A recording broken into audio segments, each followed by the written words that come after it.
Warning, you are not watching Siskel and Ebert. You are now entering Wang World. So time we'll go back with another video. I'm Strange Wang. Today I have a movie review for a man called Otto. Before we get into that, just like everyone else that reviewed this film, social media is in the description box down below. We also have a thanks button that we earn through hard work on our channel. It's underneath the video. If you could hit that thanks button and donate some of that cash moolah to the channel, it's greatly appreciated. And we're not asking for much. All we're really asking for is... But let's get down to brass tacks. I gave a man called Otto a 6.8 out of 10 wangs. Why? Because A Man Called Otto is a pretty good movie. It's got a bunch of heart and emotions and a bunch of smiles and a few teardrops. However, you know what this movie is if you've seen the trailer, because it's very predictable. It's not much to the movie. It's really not. It's a pretty basic story, but it shines through mainly Tom Hanks' performance, because Tom Hanks as a Grouch is great. It's incredible. I love it. And if I'm being completely honest, the only person that could have played this role better would have been Harrison Ford. But what the internet has told Strange Wang, Harrison Ford is a Grouch all the time. So it wouldn't have been much acting. His performance, along with the eccentric cast of characters we have living in Otto's neighborhood, gives us a bunch of heart, a bunch of emotion, a bunch of smart-ass lines that I found quite humorous. This film made Strange Wang go hee hee and ha ha. It got me.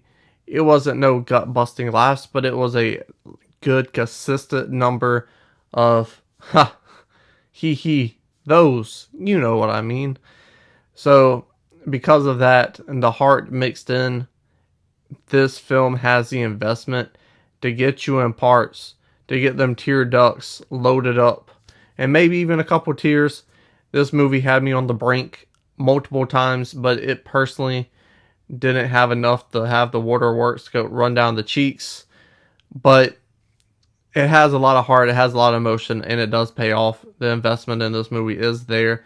And as I said, it's mainly because of Tom Hanks, but he did have help from the director and the actors in this film, because the directors made sure you know who this neighborhood is, the people in it, their personalities, and the connection between the actors to have their characters played so well that you believe the connection with Otto. It pays off tremendously. However, this film is not fucking perfect. You didn't have Martin Scorsese behind the camera during this film. You didn't have the best actors. Young Otto, he was so socially awkward. I don't think they would have worked. Like, he was over the top. Almost kind of came off as he's a bit autistic. And we see old Otto, and those two people don't really match. I didn't like that at all. There's a couple directing things, like where the camera was placed, that just kind of stuck out like a sore thumb. The sound design, there's a couple things I was like, alright, well, that sound doesn't make sense for this scene or what's happening. Technical stuff like that is noticeable to me, but I'm a movie psycho. But it's predictable, as I said before, and that also hurts the film. But this film wasn't meant to be a fucking masterpiece. It was meant to put you in a theater, entertain you, get you invested, give you a few laughs, and to give you a warm heart. What is that? Warm heart. A heartwarming experience. And that's exactly what this film does. So the film was made for a specific reason.